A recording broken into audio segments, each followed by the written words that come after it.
que quede para el registro que Tiago es mi segundo mejor jefe. Fue mi primer mejor jefe, Pero fue destronado. Exacto, eso fue lo que pasó. ¿Me ¿Fue entiendes? recientemente destronado o lo destronaron hace tiempo? Fue relativamente... Hay temas particulares que no merece la pena tocar.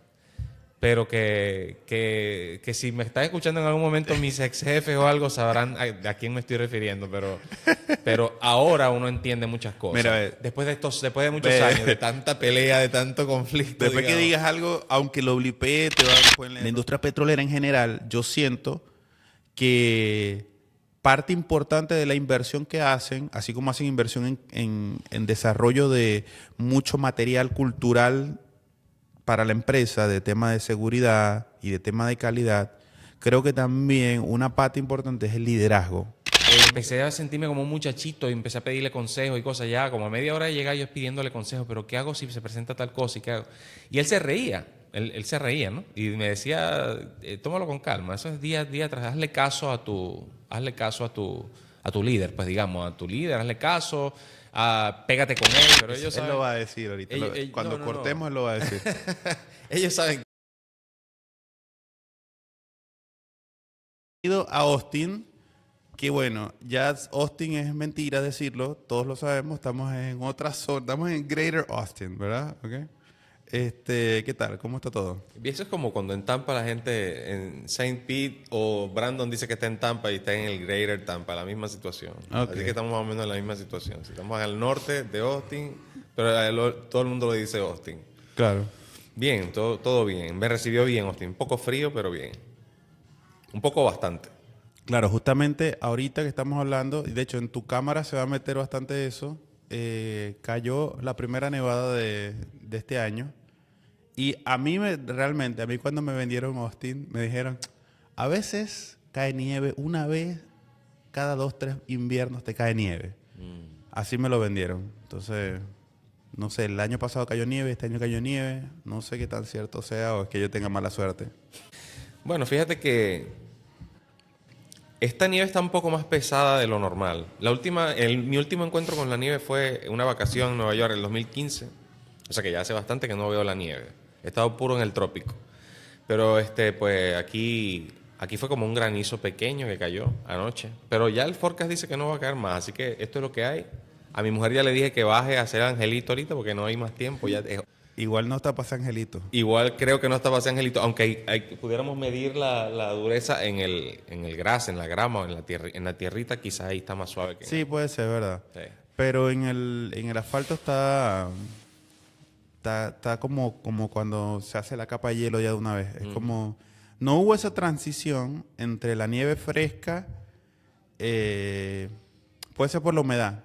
Porque viste que si hay mucha humedad, como que directamente no se forma el copo de nieve, sino que se forma como esa especie de granizo que vimos un anoche. granizo redondito. En eso estamos. Y entonces, ¿pero qué te trae a esta maravillosa ciudad de Leander? Varias cosas, ¿no? Primero hacía falta un cambio de aire. Digamos que en términos profesionales y personales alcanzamos una suerte de saturación allá en Florida. Y pues nada, buscando nuevos aires, mi mujer profesionalmente a buscar otro reto profesional acá dentro de la misma organización y pues yo también explorar otra área o reencontrarme con otras áreas que ya había explorado antes y nada, con mucho optimismo, varias oportunidades abriéndose y bien optimista con lo que viene. Vamos a hablar de eso, porque realmente eso no hemos hablado tanto. Tenemos rato viéndonos aquí en Austin, tenemos una semana viéndonos, pero no hemos hablado tanto del tema de qué significa fuera del chiste y toda la cosa, que yo sé que tú haces bastante chiste con eso. ¿Qué significa reencontrarse otra vez con la industria del petróleo? Porque José es ingeniero de petróleo, nosotros trabajamos juntos, quizás un tiempo, unos 5 años en la misma empresa, pero quizás trabajar juntos, capaz de esos 5 años trabajaríamos 2, 3 meses, una cosa así. Y digamos, ese trabajo, yo trabajaba desde el punto de vista de MWD, tú trabajabas desde el punto de vista o sea, en el cargo de direccional. Y yo sé que en algún punto ambos pues nos saturamos de esa industria puntualmente porque es exigente, ¿no? Sí, digamos que la saturación va asociada digamos, a las condiciones de trabajo que teníamos en Venezuela, pero no al trabajo per se. El trabajo per se de perforación, que es lo que la rama donde estuvimos involucrados, la rama de la industria petrolera donde ejercimos bastante tiempo en Venezuela, es un nicho, digamos bien, un poco cerrado, en donde bastante, o sea, en donde la gente bastante se conoce entre sí, sobre todo en Venezuela, que es un mercado que no es muy grande. Pero digamos que las condiciones en Venezuela, creo que es bastante redundante hablar de ellas porque ya la gente la debe conocer. Todo el que nos escucha que es de Venezuela o tiene algún tipo de conocimiento del área petrolera venezolana, pues no son las mejores condiciones, digamos. Las condiciones de trabajo me refiero a la logística. Claro, en el día a día. El día a día, las cosas sencillas que se complican sí, por temas puntuales de sí. algunas cosas que no estaban aptas, pues digamos, para algunas Sí, cosas. digamos, sí. Esa suma de pequeñas cosas en las locaciones de trabajo, en los campamentos, digamos, la cuestión logística y pues la cuestión profesional del engranaje sobre todo los superiores, los jefes. Digamos que es un asunto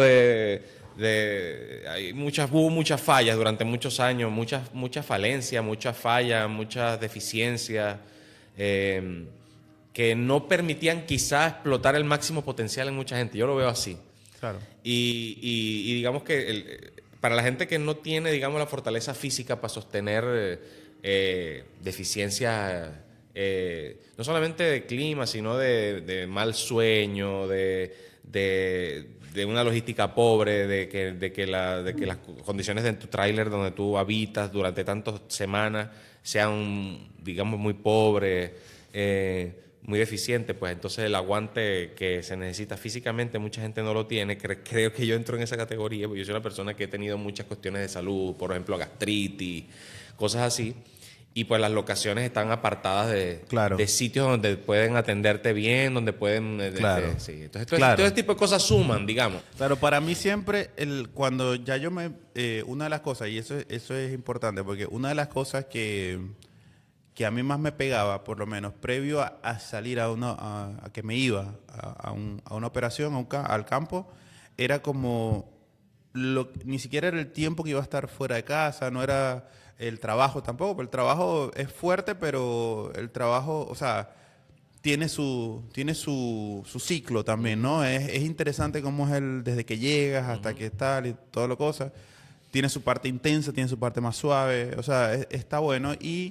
Pero a mí lo que más me predisponía muchas veces era pensar en el aislamiento, porque literalmente no es algo que de repente digas, como quizás dices en cualquier momento, voy a ir 15 minutos a tal sitio, no estás aislado. Por cuestiones operativas tiene sentido de que tampoco sea que todo el mundo esté entrando y saliendo a todo momento de la locación, pero el tema ese de que desde un momento que ibas a llegar a ese sitio vas a estar 15 días, quizás. Cuando menos. Sí, en el Digamos que mejor era de el los mínimo casos, tiempo. 15 días, 20 días en una misma locación sin salir, sin no sé qué. Eso sí salías una vez a la semana a comprar algunas cosas o lo que fuera.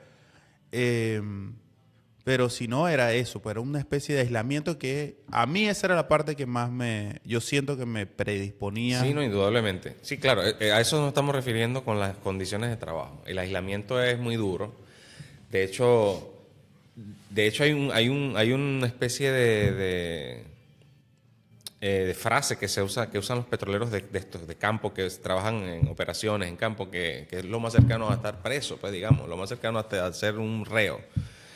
Porque requiere, sí, mucha fortaleza mental y física, ¿no? Mucha gente dice, pero ¿por qué física? Nosotros no requeríamos tener un esfuerzo físico muy, digamos, mayúsculo. Direccional. Sí, direccional. MWD sí, es ciertamente. MWD sí. Sí. Pero sí, el físico es necesario. Pero igual yo estoy contigo en el tema de que inclusive los direccionales también tienen una exigencia física, porque en ambos casos, por lo menos, yo siento que hay una de las cosas que pegue más en el core del ser humano, que es el trabajo nocturno. El trabajo nocturno. Exactamente.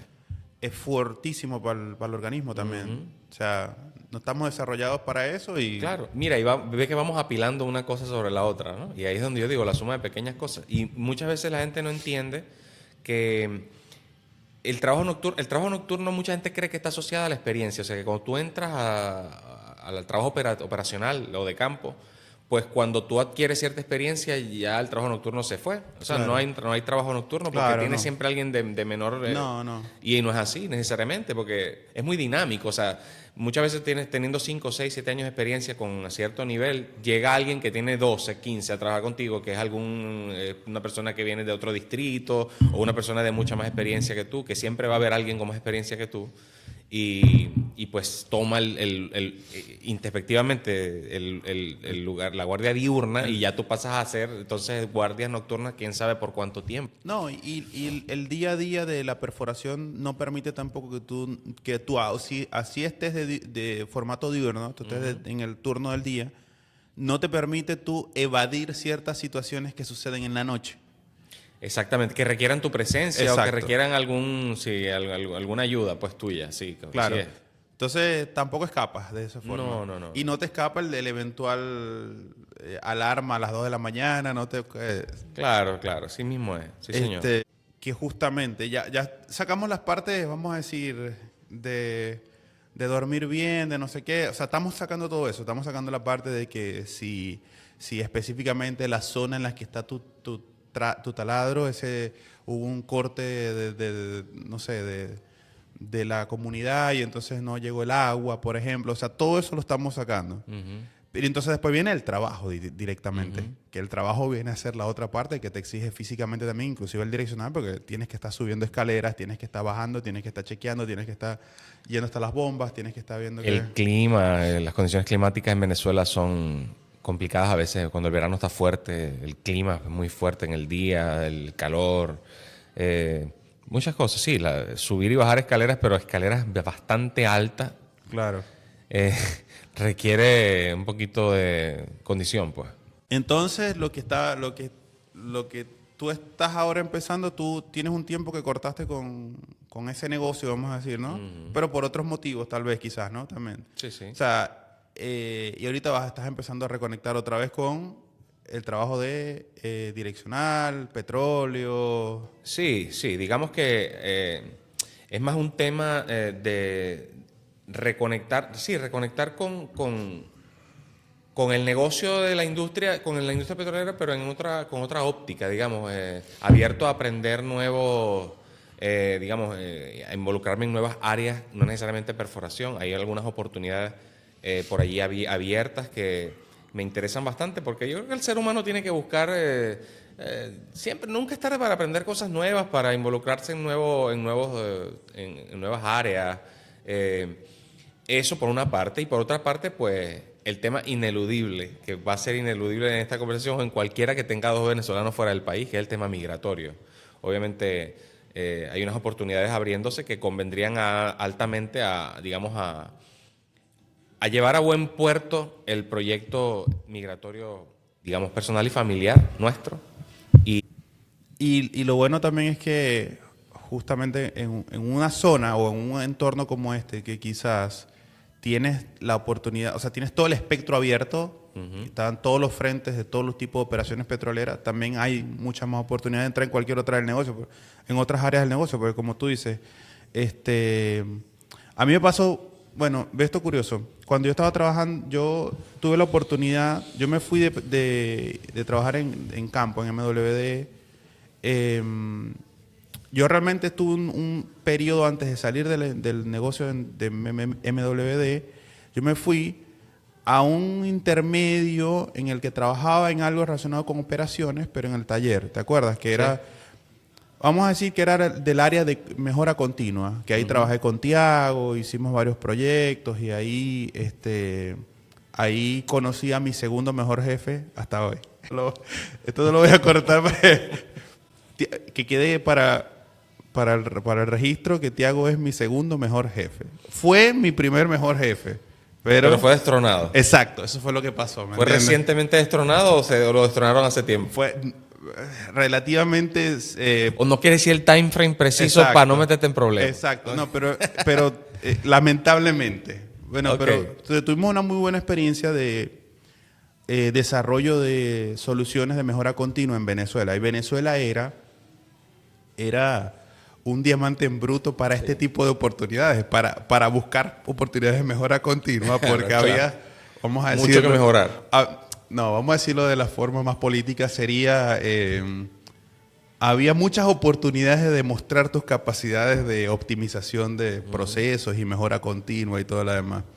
Y Tiago tuvo una muy buena idea, que bueno, aquí quizás no podemos entrar técnicamente en los detalles por tema que es precisamente desde la empresa en la que trabajábamos, pero que sí, que mejoraba tiempos, auditorías, costos, y yo estaba justamente trabajando en el departamento con él para hacer este tipo de iniciativas y llegamos a un producto que tuvo bastante impacto en el área de mejora de procesos. Y ahí ahí yo salgo un tiempo después de esto y yo me olvidé de la industria petrolera por completo y yo estoy reconectando con lo que tú estás diciendo porque luego yo vuelvo a la industria petrolera en Landmark, que es una parte que es más asociada con con el negocio de software en el área petrolera. Y para mí fue una experiencia completamente diferente en todos los aspectos. Porque, primero, aunque estaba entrando en la misma empresa, el negocio era totalmente diferente. Yo venía con un bagaje de experiencia tanto en el área de tecnología como en el área de petróleo, que era valioso en ese momento para los negocios que estaba desarrollando esa empresa. Eso fue en Buenos Aires. Eh, y mi experiencia fue completamente diferente a la que tuve en mi primera vez, digamos, que quizás la remé un poco más, pasé un proceso más, ¿sabes? Tienes que pagar la novatada, tienes que hacer no sé qué, tienes que... Y eso tú dices, por lo menos, hablas de eso, de qué otras oportunidades, y con la experiencia que ya tú traes y todo ese conocimiento técnico que ya tienes en la mochila, genera ese recuerdo de cómo yo conecté y que no me lo imaginaba que iba a ser así mi segunda experiencia dentro de esa misma empresa, pues. Pero así que me parece interesante y cualquier negocio en el que entres, justamente teniendo ya ese insight, si está asociado con el área de perforación, obviamente te va a sumar muchísimo más. Pero inclusive si no necesariamente estás asociado, también te suma, porque lo que normalmente pasa es que para posiciones que no son de campo, en general, al no tener la experiencia de campo, las personas que están en esas posiciones, hay muchas cosas que se pierden en la traducción. Sí, claro. Entonces, cosas puntuales que alguien de campo le agrega valor, pero como tú no tienes idea, es como que, ¿qué podrán hacer con este dato que dice, no sé, peso sobre la mecha? Y este otro dato que dice, no sé, inclinación. Vamos a darle uno de los dos. Déjale de peso sobre la mecha. Y es como que, ¿qué están haciendo ahí? ¿Me entiendes? O sea, dependiendo de lo que estén haciendo, esto, darle uno, darle el otro, lo mata directamente al direccional, ¿me entiendes? Entonces, tener esa data en la mano o tener ese conocimiento de cómo se usa eso, inclusive desde el punto de vista que ni siquiera estés asociado con operaciones, ya te da un plus gigante, pues. Así es. Sí, sí, es muy valioso, por supuesto. La experiencia de campo es valiosa ante cualquier escenario, ante cualquier cambio, cualquier otro enfoque que tengas de trabajo, si es una cuestión más, digamos, estar dentro de la ciudad, estar en una empresa, pero en una parte, digamos, de oficina, de estar más en una dinámica del 9 a 5 en la oficina, digamos, por supuesto, con el enfoque técnico que requiere, pero traer eso en la mochila, como tú bien dices, es algo que yo pensaría que incluso es hasta necesario en muchos casos, ¿no?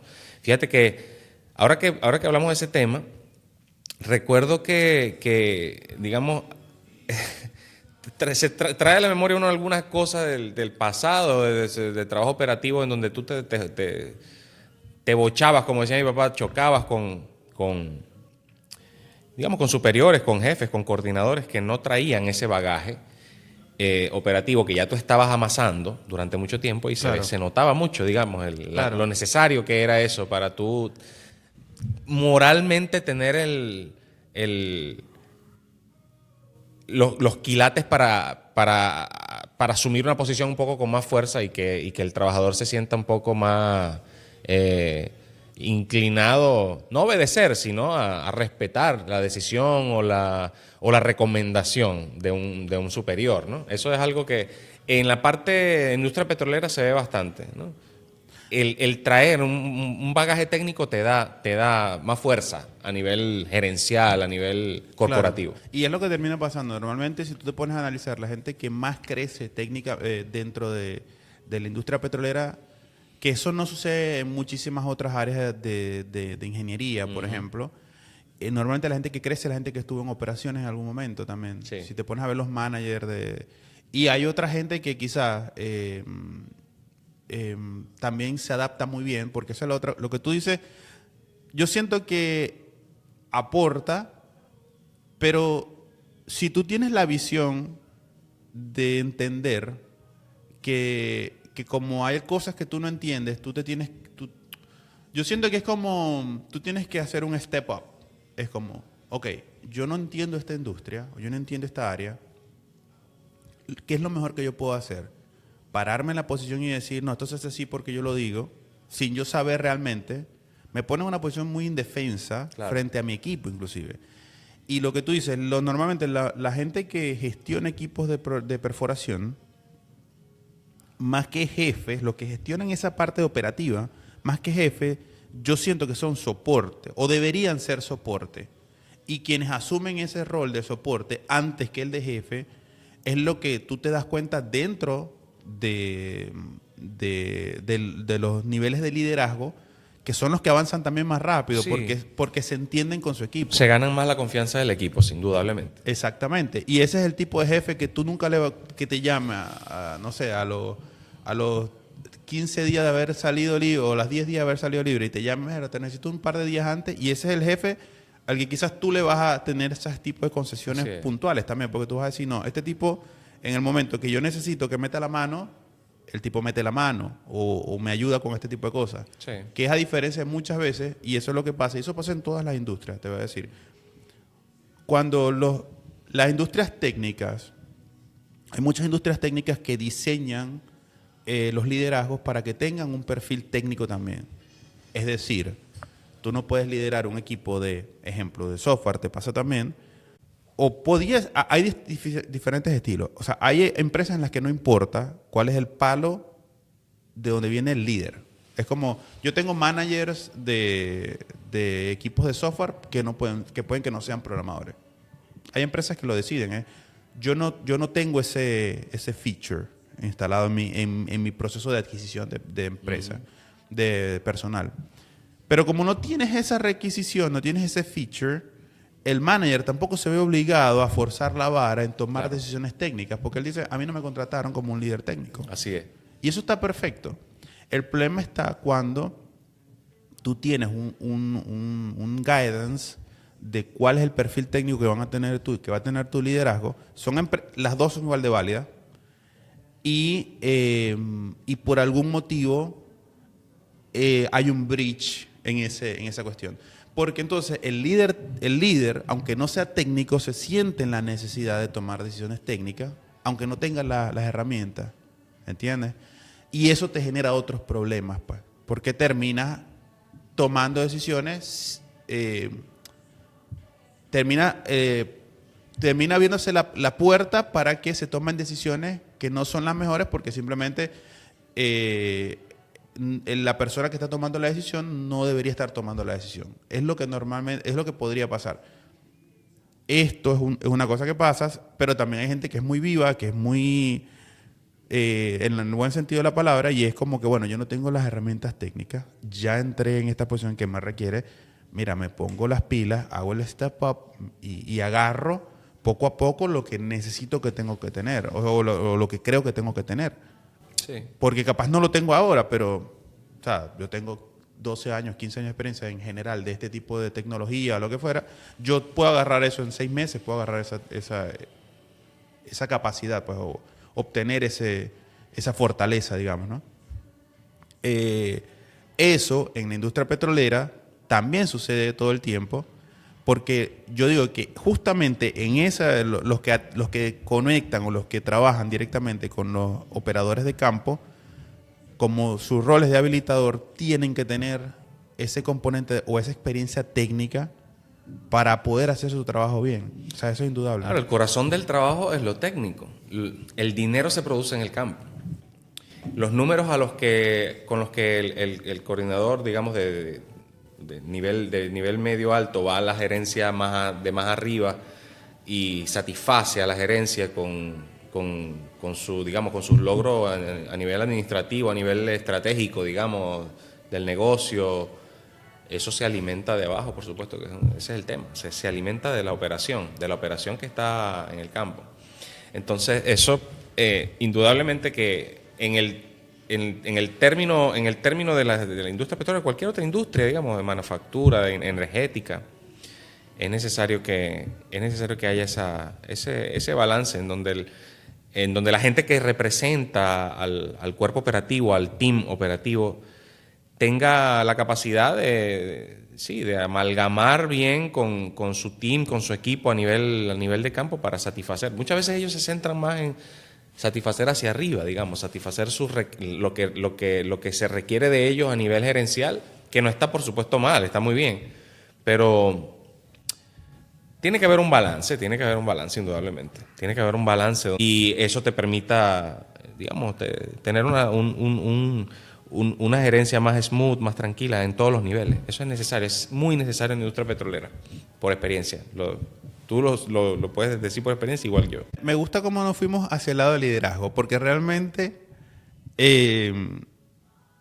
no era lo que tenía pensado, por lo menos para este equipo, para esta conversación. Es algo que trasciende inclusive a cualquier industria, pues es una cuestión.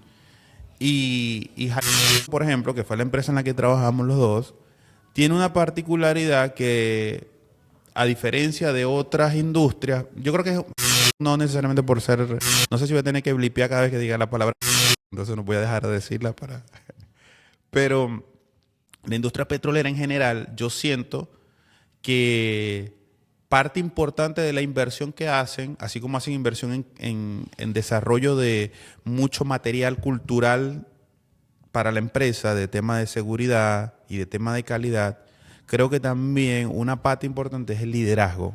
Cómo se construye el liderazgo. Y si te das cuenta, tienen programas también, que es que sí, no, ejemplo, no, puede decir cualquier cosa, pero el que estábamos hablando hace poco en estos días, el aplauso, ¿te acuerdas? Uh-huh. O tienen el reconocimiento de uno a otro, que bueno, no sé cómo se llamará ahorita, o tienen el MVP, o tienen el no sé qué. Y adicionalmente, en el mismo tiempo te van desarrollando otros tipos de programas internos de desarrollo de liderazgo. Que te acuerdas que una vez a cada 3 meses se lleva un correo, va a haber una reunión del grupo Impact, por ejemplo, y los que se quieran unir o no sé qué cosa. Es interesante porque yo siento que justamente esa es una industria en la que se invierte mucho también en eso, en formar el liderazgo también. Me imagino que es una lección aprendida también de la industria. Sí, todas esas iniciativas son positivas, son enriquecedoras para la organización, pero que tengan un enfoque, digamos, realista, es necesario. Nosotros que pasamos por varias, digamos, campañas de estas que... distintos programas. Distintos programas, sí, o campañas promovidas por recursos humanos o por quien llevaba la batuta de la parte de calidad de la compañía. Digamos que sí, teorizaban bastante el tema el tema del liderazgo, de la seguridad, el reconocimiento mensual del empleado, el reconocimiento, digamos, de equipos específicos. Por desempeño por también. Desempeño. Específico, tipo un contrato muy grande, una cosa así. Exactamente. Y programas de seguridad, también llevados a la parte de seguridad y toda esta cuestión, como para mejorar ámbitos de seguridad y todo esto. Mira, Sí. déjame que te interrumpa, porque justamente me acabo de acordar uno que yo no he visto en ninguna otra parte. Ujú, Que hay un concepto que es el lead hand ujú, en petróleo, por ujú, ejemplo, en operaciones. ujú. Yo no lo he visto en otro sitio de esa misma manera. Y si tú te das cuenta, o sea, es fácil es fácilmente comunicable y adicionalmente te da una capa adicional de entendimiento en el equipo, el lead hand. No existe. O sea, tú puedes tener a 5 personas en un equipo de programación trabajando con cierto seniority similar y puedes tener que uno de ellos sea el líder técnico y listo, y se acabó. Este es el líder técnico y se acabó.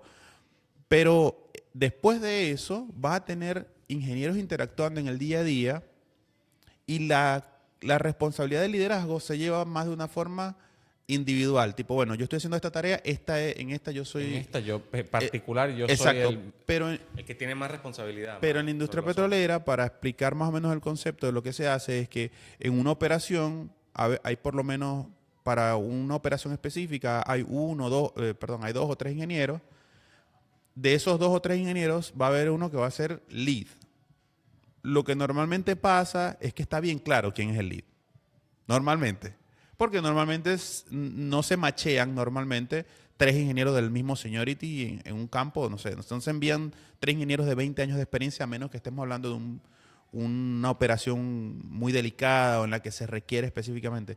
Lo que normalmente te va a pasar es que vas a machar 2 ingenieros de experiencias similares, pero suficientemente distantes como para que esté claro quién de los dos va a asumir el rol de liderazgo. Pero después entonces tenías algunos chistes históricos de que no se sabía quién era el líder en un pozo. Sí, que el de la noche me resuelve más problemas que el del día, que así, cosas así. Sí, no, pero también las otras de los liderazgos por la fuerza también, las de que hay tantos eventos que me vino uno, por lo menos uno de muy popular eh, que quedó bautizado inclusive después de ese evento con un sobrenombre de un cantante de reggaetón, no sé si te acuerdas, el líder. Claro. Pero el concepto como tal, te habla de que la industria entiende el liderazgo de una forma diferente a como lo entienden otras industrias. Por eso no lo vas a ver sucediendo, calculo, ¿no? Tampoco trabajé en un departamento de electrónicos, por ejemplo, pero yo dudo mucho que lo vayas a ver en un departamento de electrónicos haciendo un circuito integrado, lo que fuera, o de otro tipo de ingeniería. No, no lo veo sucediendo de esa forma, pues. Así es. Sí, quería cerrar un poquito el tema anterior, que quedé un poquito en el aire, con lo de la aplicación, digamos, que tenga una aplicación más realista a estos enfoques. Claro, hay cosas que, digamos, hablemos claro, escapan de nuestro control en el sentido de que son cosas que vienen de las escalas más altas de las gerenciales, en donde hay como tú dices, una inversión sobre temas de calidad, de recursos humanos, de seguridad, estos temas que son inherentes, por supuesto, a la operación, porque están, digamos, acompañando al tema operativo en el día a día. Pero muchas veces el operador de campo, la persona que está en el terreno, en el campo de batalla, no siente, muchas veces, eso hay que decirlo, no siente que muchos de esos programas ayuden a solucionar problemas o ayuden a generar una mejora continua de la operación, porque no se aplican correctamente. Me viene a la memoria muchos casos, famosos casos, una vara específica de tarjeta que tenías que llenar, de observaciones que tenías que hacer, y eso le generaba al operador que más tarjetas hiciera o más participaciones tuviera, pues un premio, un reconocimiento dentro de la organización, Claro, un que MVP. lo que tú dices es que en algunos casos se convertía más en letra muerta En lo que letra queda. muerta, sí, Sí. señor. No, Sí. está bien. Pero lo que yo te diría en ese caso, está perfecto, pero yo veo más es un problema en el intermedio de cómo se aplica. O sea, veo más un problema vamos a decir, en la capa Intermedia. sí, intermedia, casi llegando a la capa la capa final, hay algo que si lo ves a nivel, imagínate como que fuera una pirámide, ¿no?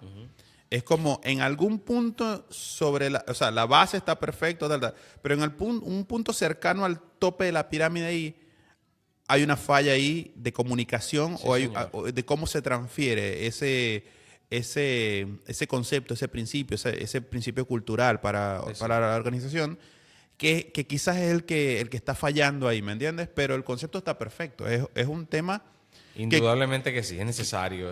claro, porque si tú te pones a analizar, es como decir, bueno, le estoy dando a todo el mundo la capacidad de colaborar con esto, que De todo el mundo, intervenir, exacto, claro. que todo el mundo debería estar colaborando. Ujú. Pero entonces en el medio hay alguien dijo, esto es un número, y como es un número nos están midiendo, y como nos están midiendo yo tengo que medir a mi gente, y como yo estoy Así midiendo es. a mi Se gente, convierte en una meta numérica más que en una meta esencialmente realista en cuanto a la seguridad, en cuanto a lo que quieres lograr con el programa. Sí, se convierte como en algo un poquito más numérico, digamos. exacto. Pero sí, o sea, yo entiendo lo que dice, o sea, pero ahí nuevamente, a ese nivel, por lo menos el tamaño de esas empresas, eh, te va a pasar mucho eso también, ¿no? Eso de que, mira, tengo esta idea que transfiramos niveles operativos esto para sacar esta data, por decir un ejemplo, o para minimizar esto, para la cosa, tal, tal, tal, y capaz que en el mismo proceso de aplicación entre tú explicárselo a otro y el otro al otro, el otro Se al va otro, perdiendo. cuando se emiten los comunicados, quizás hasta se pierde parte de lo que realmente fue la idea original. Eso Así es. también te puede pasar. Te pasa en empresas más pequeñas, no te va a pasar en ese tipo de empresas que son más grandes también. Con toda la inversión que deben tener también a nivel de que eso no pase, ¿no? Es tipo, mira, sabemos que una de las debilidades quizás es que la información no llegue correctamente de abajo hacia arriba o de arriba hacia abajo también. Eso es otra cosa que te puede pasar. Así es. Sí. Em, pero justamente, no sé si te das cuenta que justamente que todo lo que vamos hablando nos lleva otra vez a la posición, o mejor dicho, sí, a la posición de la empresa con respecto a cómo armar los liderazgos, porque los liderazgos son los que comunican hacia los dos sentidos. Es un tema que, como puedes tener liderazgo, que hay muchos esquemas, hay muchos modelos y que inclusive te pasa de que hay líderes que le viene algo de arriba y no lo pasan hacia abajo porque por algún motivo tener la información los hace sentir más poderosos o lo que fuera. O al contrario, te la juegan también. Es, mira, ya me enteré que esto está pasando acá. Aunque eso sucede menos, normalmente la información que viene de abajo se transfiere mucho más Transfiere. fácil hacia arriba. Sí, señor. Pero la otra también te pasa y ahí suceden cosas que quizás la gente se pudiese llegar a sentir justamente desconectada. Porque mira, yo no sé qué está pasando. Mira, ahí están hablando de que, no sé, que rompimos este récord de notificaciones de situaciones o lo que fuera. Y yo tengo 3 semanas hablando de esta cosa que está aquí fallando, por ejemplo, ¿no? Eso pasaba en el día a día. Bastante, sí, señor. Sin embargo, bueno, cerrando un poco el tema, pienso que la experiencia te va dando bastante bagaje, vas acumulando con la experiencia, con tus años de trabajo en estas estructuras normalmente grandes, las empresas donde hemos trabajado. Y hay que ser un poquito empático también, digamos. Hay veces que le ha caído a la gente encima una responsabilidad que quizá no se esperaba, las circunstancias lo llevaron a una posición, pues lo vimos bastante, yo lo vi bastante. El, este tema de la industria petrolera es bastante dinámico, está en constante movimiento y mucha gente asume responsabilidades que quizá en teoría no estaban preparados para asumir, pero la asumieron, les tocó. Es una cuestión de circunstancias. La industria petrolera es una cuestión de circunstancias. Hay gente que llega, hay gente que se va de una forma abrupta, hay gente que switchea entre compañías de forma abrupta también, hay despidos inesperados, hay contrataciones que se hay que hacer rápido, hay que tomar muchas decisiones rápido. Entonces eso se traduce en que haya gente que asuma responsabilidades rápido de una forma que quizá no era la ideal, que quizá no tenía el bagaje operacional que estamos hablando que es ideal tener, no lo tenía de repente, pero bueno, esta persona es de confianza de tal gerente, o esta confianza, que eso se ve mucho también.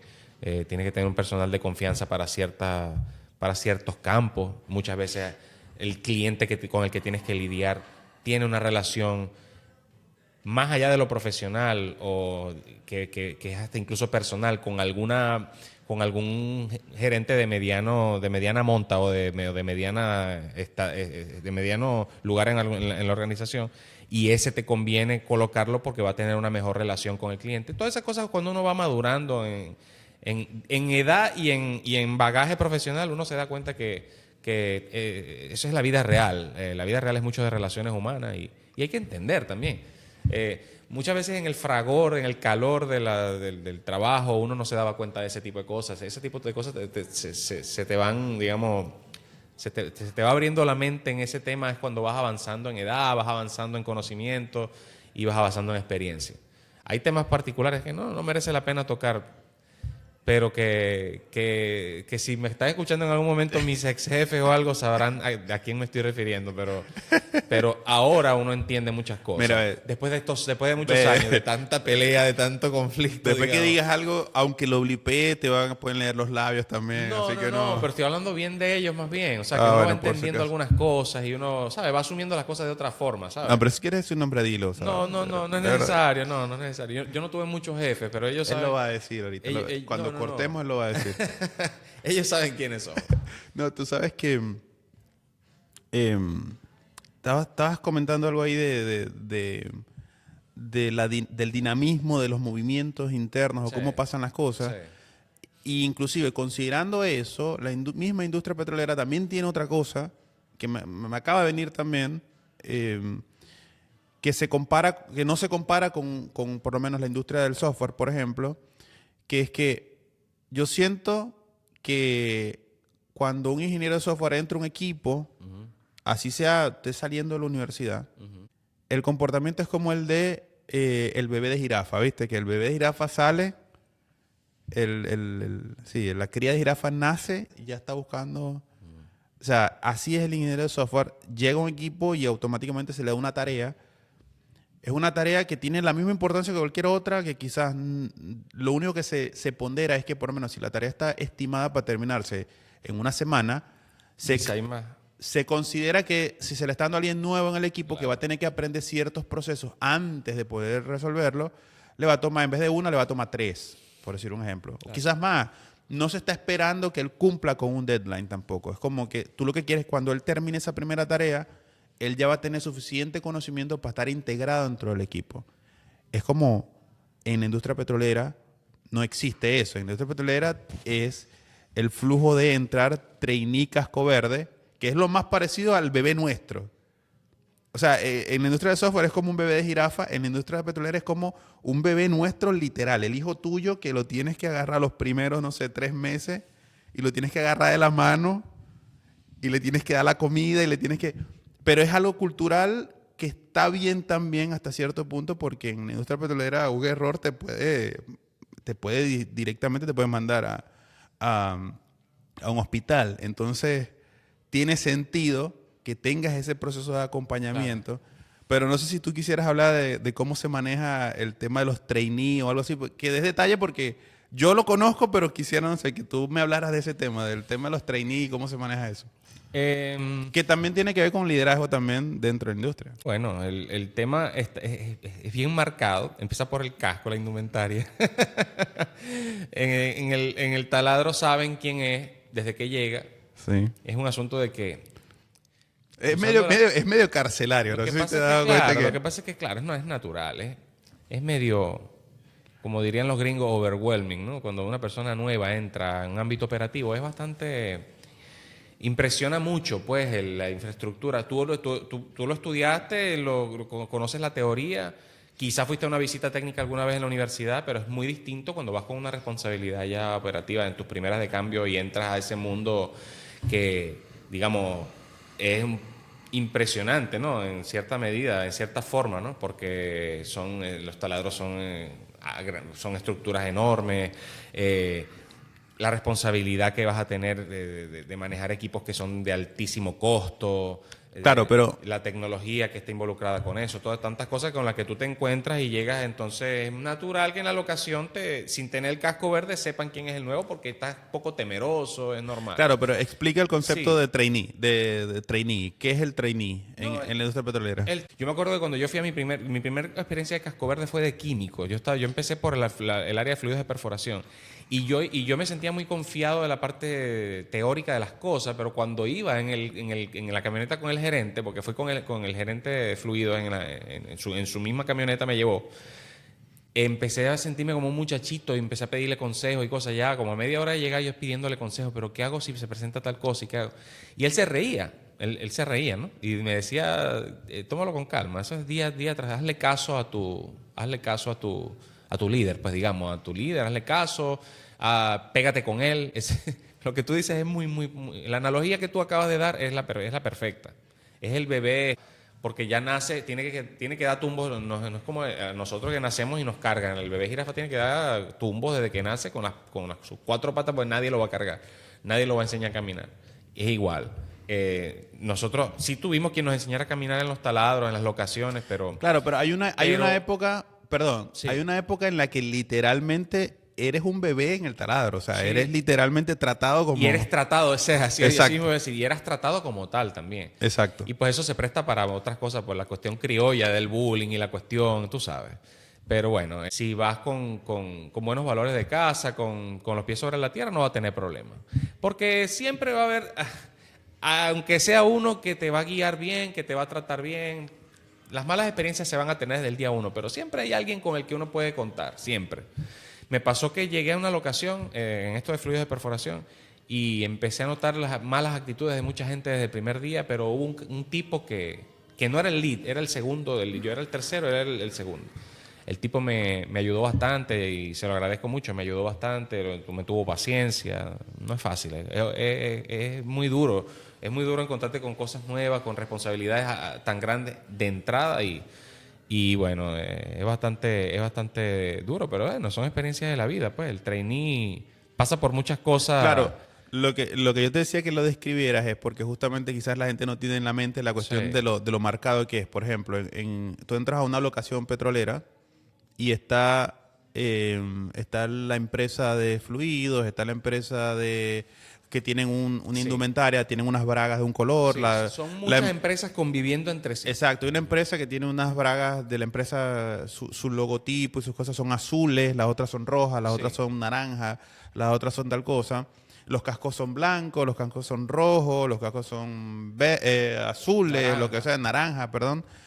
Y de repente hay una persona con un casquito chiquito, verde. No, fíjate que es al revés, con un casquito bien grande que la cabeza se le ve chiquitica. No sé por qué los cascos verdes eran como más anchos. Más... Exacto. Entonces, pero tiene un Será casco. como para que se viera más así. Claro, es un casquito verde, pero un verde así medio radiactivo, Sí. que todo el mundo sabe visualmente, inclusive haces un paneo y tú visualmente ubicas a las dos personas que son nuevas, pero entonces eso te dice, el casco verde y el proceso de trainee inclusive, es un proceso medio,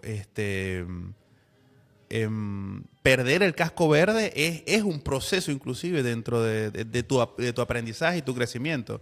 Que eso es lo que te digo que no existe, ¿me entiendes? En el software no existe directamente ese casco verde, pues, ¿me entiendes?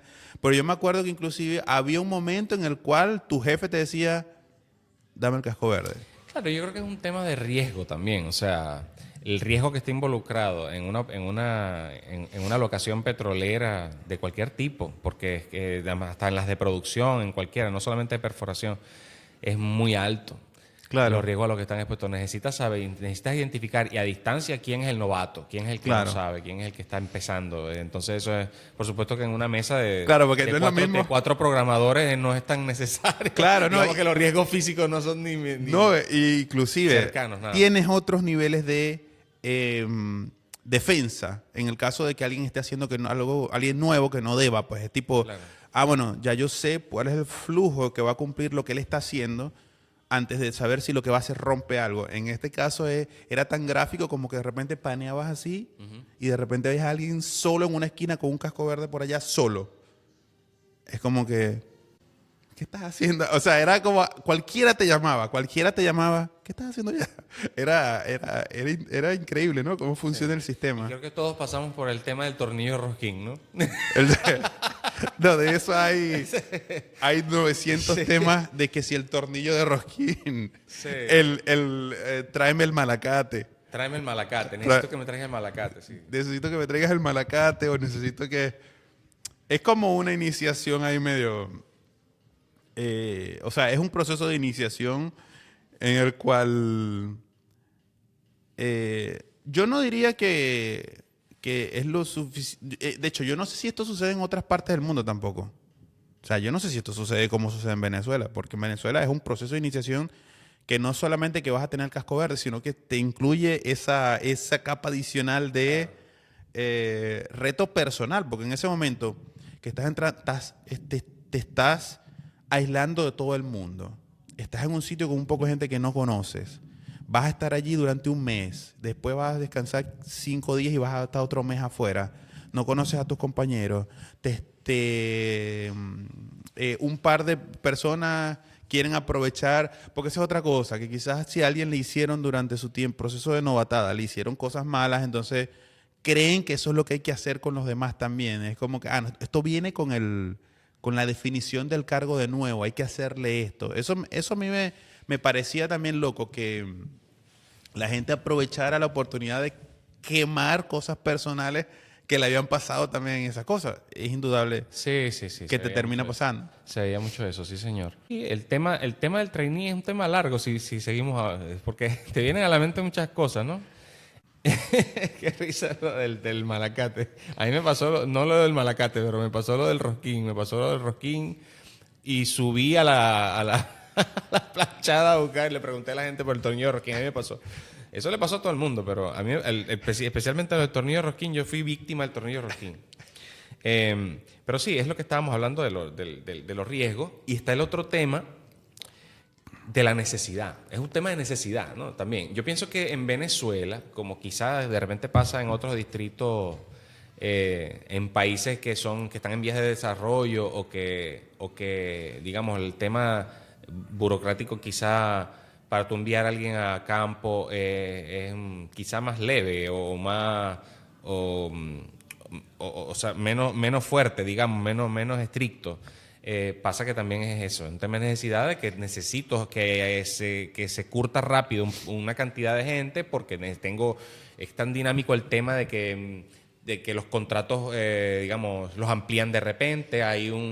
Tengo una zona donde necesito enviar de 3 taladros a perforar o qué sé yo, y necesito pues un adiestramiento express. Pues pasó mucho eso en Venezuela durante mucho tiempo. Estoy seguro que en otros distritos también, quizás de Latinoamérica u otras partes, que quizás no es el caso de algunos distritos en países donde el approach es diferente, por ejemplo. Claro. Quizás donde hay programas de entrenamiento más nutridos, más largos, y zonas de prueba. Quizás aquí en Estados Unidos he sabido que hay algunas compañías que tienen, digamos, un taladrito de prueba.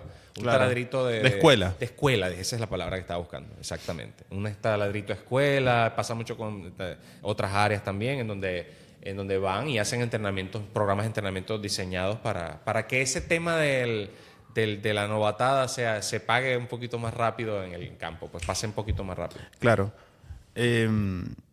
Otra cosa que yo creo que lo hace diferente, y creo que esto vendría a ser como para cerrar el tema del trainee y la cosa, comparándotelo con la industria de software, te veo un concepto que es muy popular. No todo el mundo lo usa, pero todo el mundo lo conoce, ¿no? O sea, en software tú tienes diferentes stage environments, ¿no? Diferentes entornos. Tienes el entorno de prueba y tienes el entorno productivo. En algunas empresas tienes un entorno de desarrollo, un entorno de pruebas y un entorno productivo. ¿Qué significa esto? El entorno productivo es cuando te metiste en el sistema del banco y pusiste la página web, eso es producción. Hay alguien que cuando vaya a hacer cambios allí en producción, porque es lo que está viendo el usuario, es lo que está en vivo, sí, ¿no? Eso es cuando te metiste, te cargó en el teléfono la cuestión, eso es producción lo que estás tocando. Sí, señor. Ese mismo entorno está replicado a un entorno que se llama pruebas. Entonces, la gente, cuando ya tiene las cosas listas para hacer un cambio, para que el botón haga tal cosa, para que ahora se refresque de esta forma, y no sé qué, cuando tiene eso listo, lo sube a pruebas, al entorno de pruebas, antes de subirlo a producción. Y en el entorno de pruebas se hace todas las verificaciones que hay que hacer. Ah, bueno, chequea con las tarjetas de crédito, chequea que te aparezca el monto, chequea que cuando pagues se descuente, que no sé qué. O sea, todos los procesos de verificación que sean necesarios para validar que el cambio nuevo no afecta al cliente en producción se hacen en prueba. Y cuando ya eso está listo para enviar a producción, es como que se elige también el proceso de puesta en producción. Es tipo, bueno, hay modelos que son tipo all-in, ok, está en producción ya. Hay modelos que son, por ejemplo, hay uno que se llama Blue Green Deployment, Blue Green, que es tipo, si ahorita en producción hay 5 servidores sirviendo esto, pongo 5 servidores Blue, ¿sí? Green, que son los nuevos, y los Blue siguen teniendo el tráfico. Okay. Hasta un momento en que yo digo, hazme el switch. Paso el switch a Green, chequeo que todo esté bien, y si todo está bien, mato el Blue. Claro. Y queda solo el Green. ¿Sí? Y ya. Eso no existe en petróleo. En petróleo todo es producción. Sí. Todo lo que tú preparaste está en producción. O sea, no hay... Empezaste a bajar la sarta. Si un trainee no te puede bajar una sarta. Exacto. ¿Entiendes? En el caso de software, tienes el Blue Green Deployment, por ejemplo, que te da ese stretch esa fase previa flexible, digamos, en donde puede... Y hay uno que se llama, que este es el que yo siento que es como que es más popular de todo, pero el Blue Green, no sé si todo el mundo lo ha usado, está el Canary Deployment. Uh-huh. El Canary Deployment es ese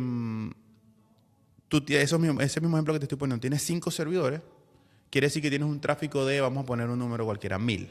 Vamos a usarlo como parámetro, 1000 es el tráfico que estás teniendo.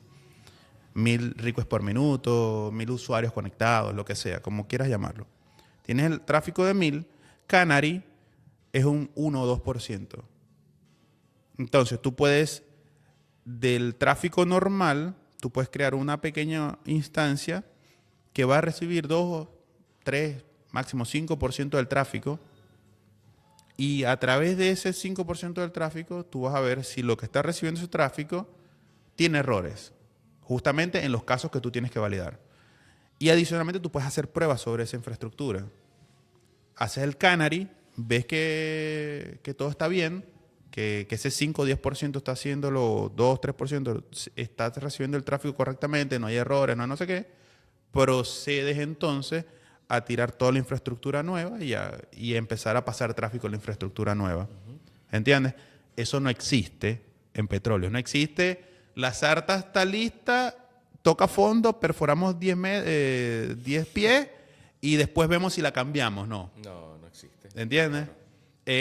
Estamos listos, ok, vamos para abajo, se acabó. O sea, de aquí cuando esa sarta salga tiene que ser que esté todo el pozo perforado. Así es. La sección, pues, perforada, pues, digamos, ¿no? No hay ensayo, hay... Exacto, no hay herramientas, a menos que, bueno, ya estemos hablando de otro tipo de sartas que igual no hay ensayo tampoco. Uh-huh. Si estás usando un RCS, una cosa que tenga... Porque, por ejemplo, quizá un motor de fondo tiene una configuración con la que la puedes cambiar, pero tienes que sacarlo completamente. Claro. Pero justamente, nuevamente, para cerrar el tema, ese es otro nivel de seguridad que tienes en la industria del software que normalmente no lo tienes en otras industrias de tecnología, sí. De ingeniería, por mejor dicho. Sí. Así es. Sí. Todo es en caliente. En industria petrolera es en caliente. Siempre ha sido así. Y bueno, la tecnología se ha movido a un ritmo bastante alto como para empezar a reducir cargas, digamos. Reducir cargas, pero reducir cargas sobre las personas. Pero la operación sigue siendo caliente, sigue siendo sin posibilidad de ensayo. El error cuesta caro. Error cuesta caro. Porque, pues, bueno, digamos, la rata por día de muchas herramientas, de mucha infraestructura es muy alta. Claro, y el error es costoso. Y el error te puede involucrar una vida. Sí, temas de seguridad también. Te puede claro. involucrar contaminación ambiental. Sí, señor. No solamente daño a los equipos, también daños con demanda, tipo me perforaste un pozo como no era, le tienes que pagar todos los demás equipos que estuvieron aquí durante esa falla que tuviste. Sí, y fíjate que la tecnología ha ayudado a que la evolución de las herramientas, de los motores, el tipo de perforación, el caso de perforación, pero en todas las aristas, ha llevado a que se haga mucha operación remota ahorita. La operación remota ha crecido mucho en la industria petrolera. Claro. Pero en la locación siempre tiene que estar operando alguien. Eso es muy difícil o sea, si llegamos a un punto de que está todo robotizado es porque ya tenemos energías limpias y el petróleo no funciona. O sea, mientras el petróleo sea lo que es y va a seguir siendo durante muchas décadas, porque ahora es que falta para las energías alternativas, y eso es un tema largo también. Mientras sea así, la realidad es casi ineludible que tengamos que tener gente en el terreno, porque mecánicamente es imposible. O sea, tiene que haber gente en el terreno llevando a cabo las operaciones. Claro. A pesar de que esto de los real time operation, no, del tema de las operaciones remotas, ayuden mucho pues a la eficiencia y quizás hasta inclusive a abaratarle un poco a las compañías, no tener tanto personal en el campo, pero es inevitable que tenga... De hecho, se han visto la proliferación de un tiempo para acá de estas figuras de que ya el operador MWD y direccional lo ejerce una sola persona en campo, porque es una labor más de monitoreo in situ y esto, pero ahí está, tiene que estar ahí. O sea, el riesgo, esa persona, ya no van a ser 2 o 3 que están en riesgo, va a ser una, pero tiene que interactuar con la maquinaria, y todo eso va a seguir siendo así por mucho tiempo. Bueno, José, ojalá que este sea el primero de muchos que podamos hacer. Ahorita vamos a estar cerca, así que nos quedaron muchas cosas que hablar. Quería hablar del viaje. Tenemos invitados que están queriendo participar. Para la próxima también hay que invitar. Claro, vamos a ver cómo logísticamente deberíamos, sí, hay que trabajar en eso. Vamos a ver cómo logísticamente podemos meter una llamada o lo que fuera. Pero quiere decir un nombre, si quieres invítalos de una vez, ahí lo tienes. No. Bueno, hay un par, ellos saben quiénes son. No, di los nombres de una vez. No quiero meter en problemas a nadie. Vamos a hacerlo también porque no vamos a hacerlo así porque es que el factor sorpresa es importante en estas cosas también. Está bien, hermano. Está bien, tienes razón. Claro. Para cerrar entonces, no sé, me gustaría que ya que hemos estado hablando del tema de cómo es entrar y cómo es desarrollarse en la industria petrolera, como que te imagines que le estás dando un consejo a alguien que está, bien sea terminando la carrera de ingeniero de petróleos, o que le llama la atención o está tomando una decisión de entrar o no entrar. ¿Cuáles serían esas recomendaciones top, digamos, 1 o 2 recomendaciones que le darías a alguien que esté entrando, buscando entrar, o capaz que está a punto de salir a conseguir trabajo, o mañana, dentro de 2 semanas, empieza a trabajar en perforación o lo que fuera? ¿Qué le recomendaría? A ver, la transición, yo soy de los que piensa que la transición entre la academia y el mundo laboral en la industria del oil and gas, por ser un poquito más específico, pero yo creo que eso se aplica bastante a las industrias, a la industria de la energía, al mundo de la energía, ¿no?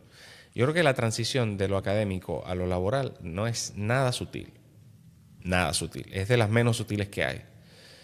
Normalmente cuando se manda a un muchacho consigue una pasantía en una empresa y se manda a un muchacho a la guerra, al campo, Claro. es eso. Importante que dijiste la palabra guerra. Sí, es eso. Es bastante parecido. La similitud es bastante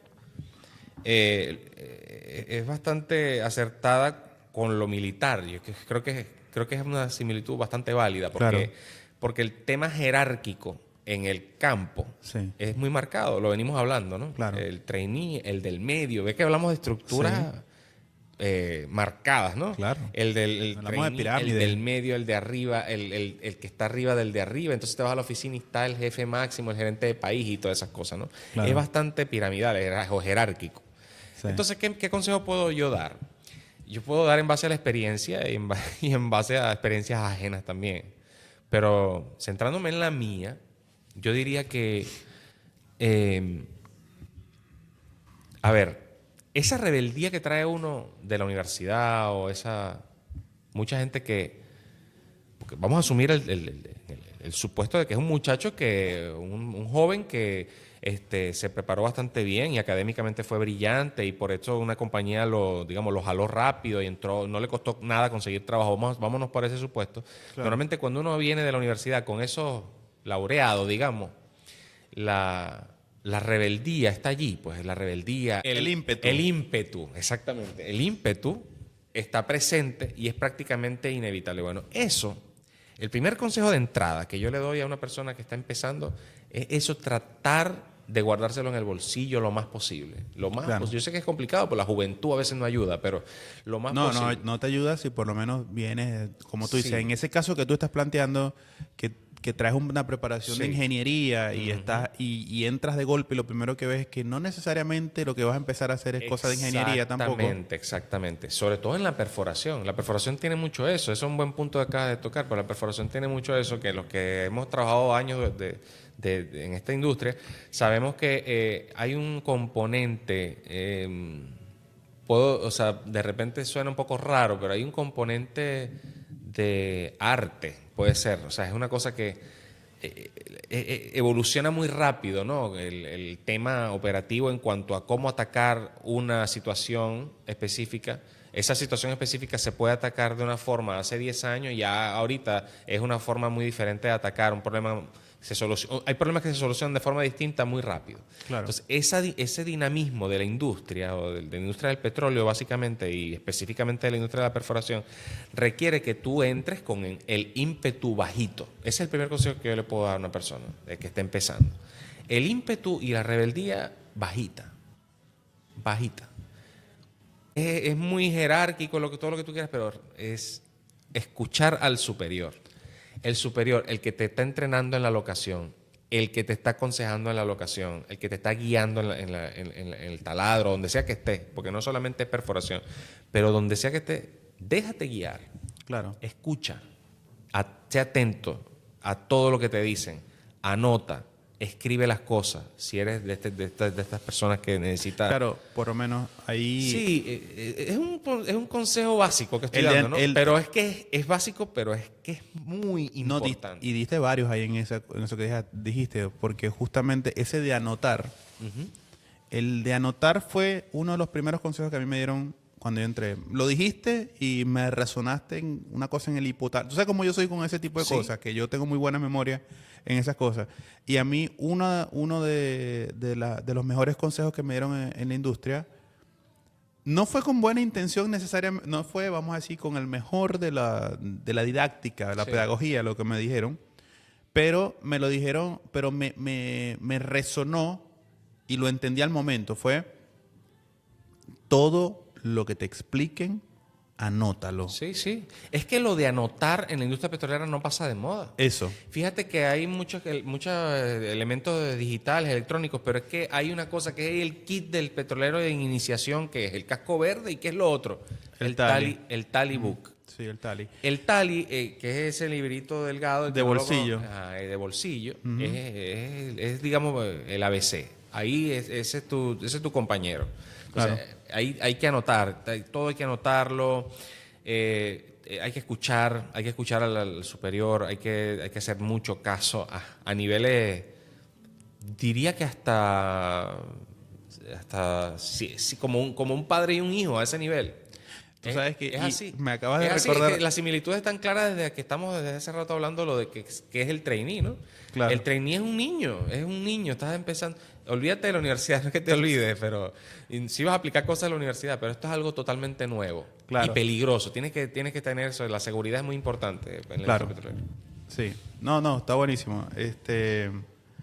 Y a veces te pasa, porque tú vienes con ese ímpetu, justamente, y tú haces una pregunta a una persona con la que estás trabajando, y la persona te empieza a decir otra cosa. Eso me pasó muchas veces. Que te empiezan a... Tú haces una pregunta, ¿por qué A es azul? Y esa persona te empieza a responder algo que si tú vienes con ese ímpetu y ese arrojo y esa cosa, no tienes la paciencia, tú crees que no te está respondiendo lo que tú le estás preguntando. Así mismo es. Pero te está respondiendo lo que te le estás preguntando. Sí.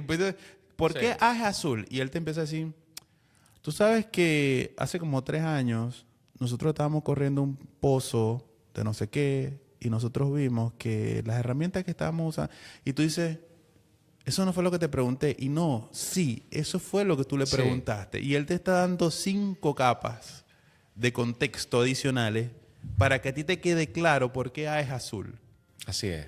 Y tú crees que no te están respondiendo, pero después te das cuenta, quizás ni en ese mismo momento que te lo responde, pero si lo anotaste, te vas a dar cuenta en el futuro, mira esta cosa que me explicaron aquí, que estaba segundo día, Claro. en mi taladro me lo explicaron, y justamente eso, por eso también suma lo que estás diciendo, que es que hay que Claro. tener mucha receptividad. Yo creo que por ahí va la cuestión. Sí, porque es un tema, como venimos hablando, jerárquico, y que también la experiencia de campo es la que marca mucho el camino en el mundo de la industria petrolera. La experiencia de campo, el cúmulo de experiencias, de errores cometidos, ¿sabes? Eso es como que... Y eso te lo transmite las personas, no la teoría del asunto. Claro. Eso es un asunto que es humano, ¿me entiendes? Claro. Es como que te lo transmite la persona, por eso hay que escuchar mucho, anotar. Eso también pasa mucho en la industria, varía mucho de acuerdo a dónde estés, ¿no? El campo marca muchas veces las condiciones del campo en la que estés, marca muchas veces las características de cómo vas a resolver un problema. A veces es distinto resolver un problema operacional en una zona, es distinto de otra. Por eso es importante educarse en el campo, escuchar, anotar. Y bueno, sí, tener paciencia también. tener paciencia. Enlazar eso con lo académico nunca es malo, por supuesto que no. Claro. Pero la academia te da como la base fundamental que necesitas para lanzarte a la batalla. En la batalla las reglas son diferentes. Claro. Sí. Sí. Bueno, José, muchas gracias. De nada. Yo creo que quedamos hasta aquí por hoy y nos quedaron muchos temas, así que... Sí. Y vamos a estar cerca, así que creo que vamos a tener mucho más de esto Así siempre es, y gracias cuando... gracias a ti por la invitación. Y bueno, ojalá hagamos de esto costumbre. Bueno, dale, pues.